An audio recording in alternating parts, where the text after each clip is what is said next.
Hi guys and welcome back to the channel.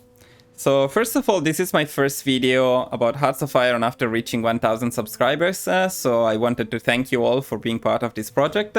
I'm very proud to be part of it. I'm very happy about the feedback I got from the community over these months. I never expected to reach 1000 subscribers so quickly. So I would really like to thank each one of you for being part of this. I'm looking forward to interacting with the community more and making more videos, more content about Hearts of Iron and some other games I love and I hope you will enjoy. So thank you again. Other than that, today's video is about the commander abilities. I will briefly talk about each one of them and then I will showcase in which situations we want to use them. Now, to be fair, for several months when I started playing Hearts of Iron, I completely ignored the commander abilities. I didn't even know they were there. Which makes sense. When you start this game, there are many things you need to pay attention to, and this is an additional one. They are situational, they are not something you need to use all the time, but there are certain situations in which they can be very useful. Force Attack and Last Stand are very similar. Force Attack gives you some nice offensive bonuses, which means your divisions will perform better offensively at the cost of strength damage taken, which means you will take more casualties, you will lose more equipment when you use Force Attack. Let me show you very quickly what Force Attack does. And to do that, we'll declare war to Poland and we will start our offensive with the tanks.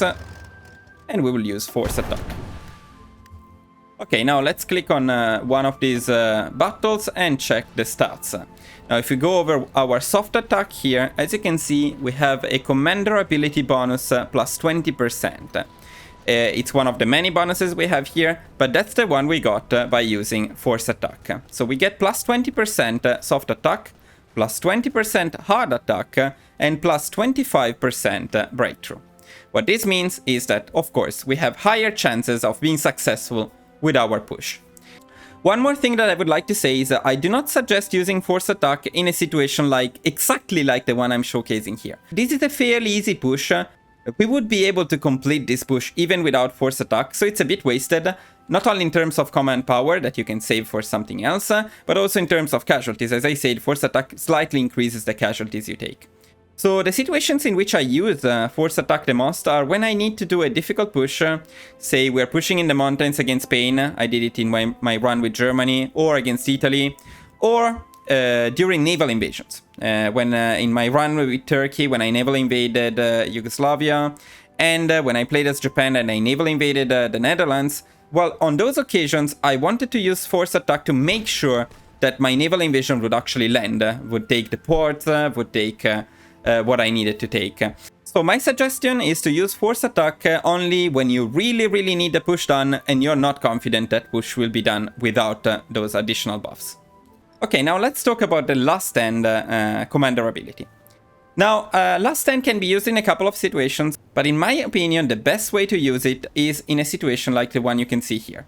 Now, on purpose, I made my armored division encircled here in the middle of Poland, and it is about to be destroyed. As you can see, the organization is very low right now. Once the organization reaches 0, this division will attempt to retreat, but since there is nowhere to retreat, it will be completely destroyed. Despite the fact that its fighting strength is 88%, so we didn't actually take that many casualties yet, once the organization goes to 0, if it is encircled, it will be destroyed. Now, we don't want that, we want to save this tank.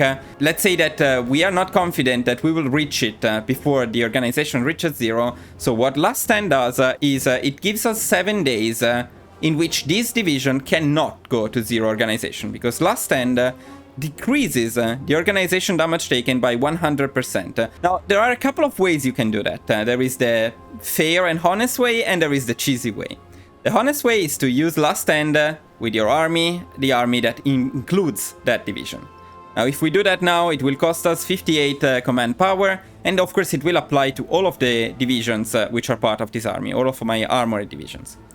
If you want to go for the cheesy way, then you select the division or divisions which are in trouble, and you assign them to a new army.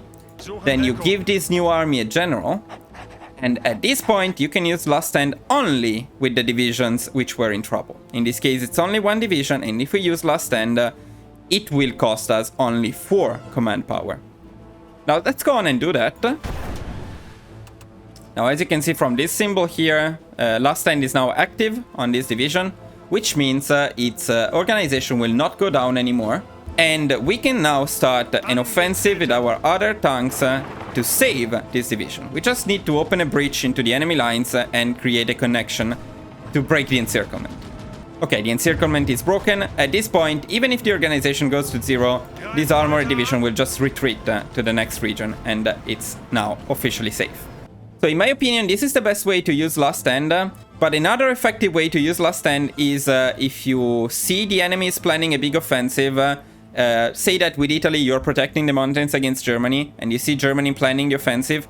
By the way, you may also see that Germany is using the force attack bonus. The AI uses these abilities as well, and you can see them with these icons. As you can see them on your divisions, you can see them on the enemy divisions as well.